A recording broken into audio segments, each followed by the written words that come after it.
Vidya Fitrisia. Saya dari Prodi Manajemen dari kelas Manajemen 2 Reguler A. Baiklah, di sini saya akan menjelaskan beberapa materi dari mata kuliah Manajemen Koperasi dan UMKM. Saya akan menjelaskan materi dari pertemuan kedua hingga pertemuan ketujuh.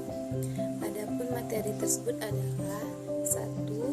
Ruang lingkup manajemen koperasi, 2. Perangkat organisasi koperasi, 3. Partisipasi anggota, 4. Manajemen pemasaran internal koperasi, 5. Manajemen pemasaran eksternal koperasi, dan yang terakhir manajemen keuangan koperasi.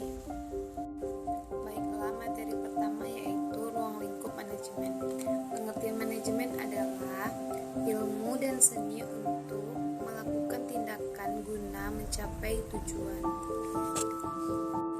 Dan tugas manajemen koperasi adalah menghimpun, mengkoordinasi, dan mengembangkan keseluruhan potensi yang ada pada anggota secara optimal, sehingga potensi tersebut menjadi kekuatan untuk meningkatkan taraf hidup anggota melalui proses nilai tambah berupa usaha sistematis seperti yang diharapkan oleh anggota.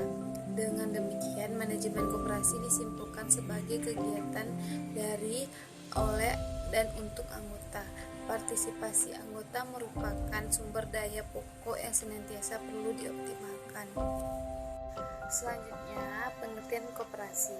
Menurut Bapak Muhammad Hatta, koperasi adalah usaha bersama untuk memperbaiki nasib penghidupan ekonomi berdasarkan tolong-menolong. Dan menurut pengertian dari Yudiris adalah badan hukum yang didirikan oleh perseorangan atau badan hukum koperasi dengan pemisahan kekayaan para anggota sebagai modal untuk menjalankan usaha yang memenuhi aspirasi dan kebutuhan bersama di bidang ekonomi, sosial, budaya sesuai dengan nilai dan prinsip koperasi. Selanjutnya, tujuan koperasi. Tujuan utama koperasi, apapun itu jenisnya, adalah untuk meningkatkan kesejahteraan para anggota melalui berbagai pelayanan yang diberikan koperasi. Di lain pihak, tugas peningkatan pelayanan akan ditentukan oleh keberhasilan perusahaan koperasi dalam menjalankan usahanya. Dan yang terakhir yaitu motif berkoperasi. Motif berkoperasi terbagi menjadi dua, yaitu motif sosial. Motif sosial yaitu hidupnya bermanfaat bagi orang lain, diakui keberadaannya oleh masyarakat, ikut dengan kecenderungan umum yaitu mode. Yang kedua yaitu motif ekonomis. Motif ekonomis ini yaitu memperoleh harga pelayanan dan terbantunya usaha yang dijalankannya. Kesimpulan dari materi ruang lingkup manajemen koperasi yang sudah saya jelaskan yaitu sebuah lembaga keuangan sebagai kerjasama antara anggota dalam rangka meningkatkan kesejahteraan para anggotanya melalui berbagai pelayanan serta mewujudkan tatanan perekonomian nasional. Baiklah, materi selanjutnya yaitu perangkat organisasi koperasi yang terdiri dari unsur-unsur organisasi koperasi. Terdapat yaitu keanggotaan koperasi. Keanggotaan koperasi merupakan salah satu unsur yang menentukan dalam organisasi koperasi. Lanjut, rapat anggota. Rapat anggota merupakan perwujudan kehendak para anggota untuk membicarakan segala sesuatu yang menyangkut kehidupan dan pelaksanaan kegiatan koperasi, serta memiliki segala wewenang yang tidak diberikan kepada pengawas atau pengurus dalam batasan yang ditentukan dalam undang-undang. Selanjutnya, pengurus. Pengurus merupakan perwakilan anggota koperasi yang dipilih melalui rapat anggota yang bertugas mengelola organisasi dan usaha. Dan yang terakhir, tugas pengurus koperasi. 2. Pelaksanaan fungsi manajemen oleh tim manajemen yang berisi 1. Perencanaan. Perencanaan ini berisi pernyataan tentang penetapan tujuan, sasaran, dan tindakan yang akan dilakukan. Kedua, pengorganisasian. Pengorganisasian merupakan proses penghimpunan sumber daya organisasi ke dalam sebuah mekanisme. Ketiga, penyelarasan. Penyelarasan adalah usaha untuk mencapainya keharmonisasi kerja antar unit. Dan yang terakhir, pengawasan adalah usaha untuk menjaga agar pelaksanaan pekerjaan tidak menyimpang baik dalam proses maupun hasil pekerjaan. Dan yang terakhir, 3, pengelola atau manajer. Dari ketiga alat pelengkapan organisasi di atas, pengurus memiliki posisi sentral.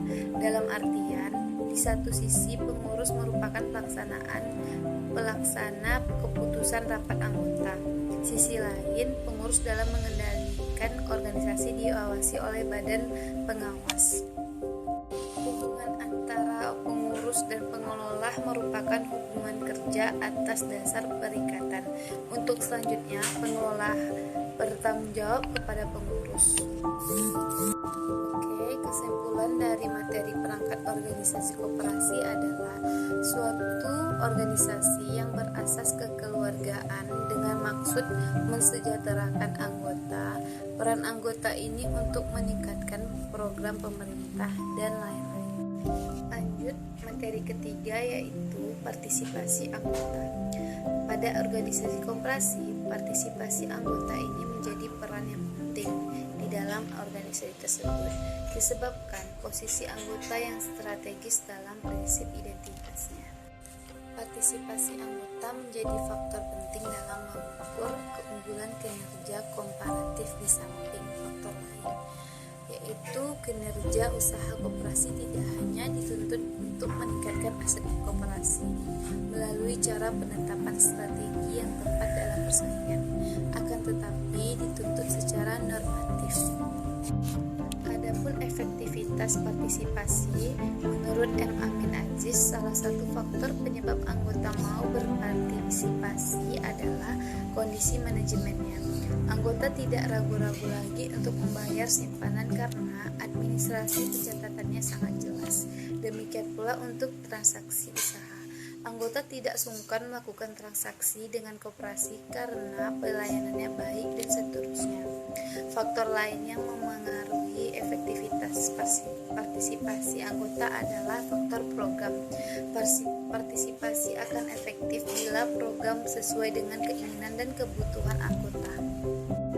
Lanjut, yang terakhir, kaitan partisipasi dengan keberhasilan usaha.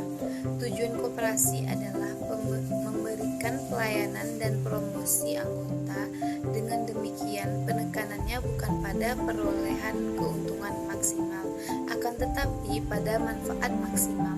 Terdapat 3 manfaat yang diperoleh anggota dari usaha yang dikembangkan oleh koperasi, yaitu pertama, sisa hasil usaha bagian anggota, 2, harga pelayanan, 3, kontribusi pada usaha anggota.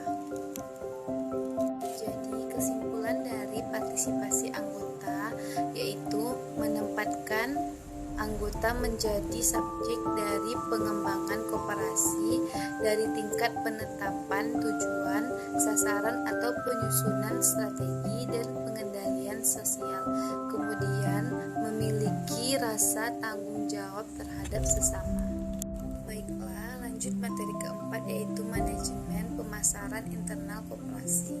Adapun tugas perusahaan koperasi di pemasaran internal yaitu memberikan pelayanan terbaik kepada anggotanya sehingga anggota mendapatkan manfaat atas hubungan bisnisnya dengan perusahaan koperasi.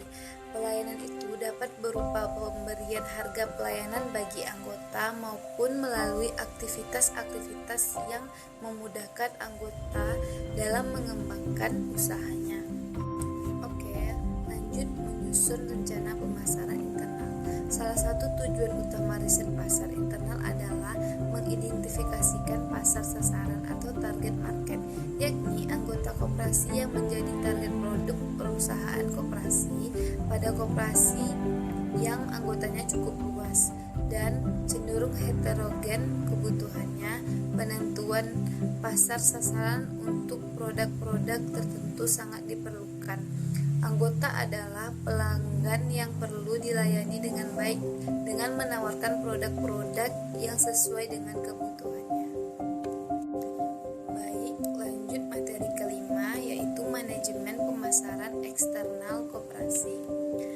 Adapun tugas perusahaan koperasi di pasar eksternal yaitu tidak beda dengan perusahaan non koperasi pada umumnya. Koperasi dapat mencari keuntungan untuk menumbuhkan usaha perusahaan koperasinya dan menghasilkan dana yang cukup untuk membantu perusahaan anggotanya. Guna mendapatkan keuntungan yang besar, manajemen koperasi harus melakukan aktivitas-aktivitas seperti melaksanakan riset pasar eksternal, merancang dan merumuskan rencana pemasaran, serta mengatur strategi bauran pemasaran yang tepat untuk memuaskan pelanggannya. Selanjutnya, adapun unsur bauran pemasaran koperasi. Yang pertama yaitu produk. Produk koperasi adalah barang atau jasa yang ditawarkan suatu perusahaan koperasi kepada anggota atau non-anggota yang menjadi pelanggannya. Yang kedua, distribution. Kesetiaan pelanggan tidak hanya ditentukan oleh pengetahuan pembeli tentang manfaat sebuah produk. Yang ketiga, price. Price yaitu harga sebuah produk atau jasa merupakan faktor kunci dalam keputusan pembelian.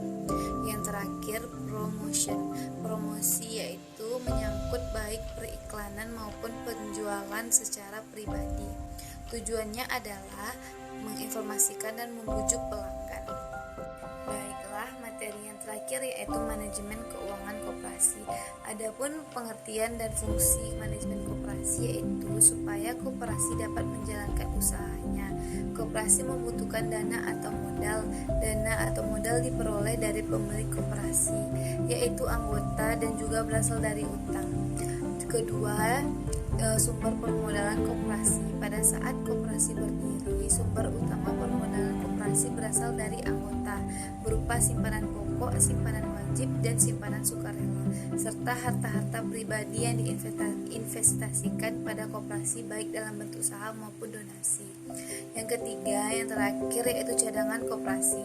Dana cadangan adalah sejumlah uang yang diperoleh dari penyisihan hasil usaha setelah pajak yang dimaksud.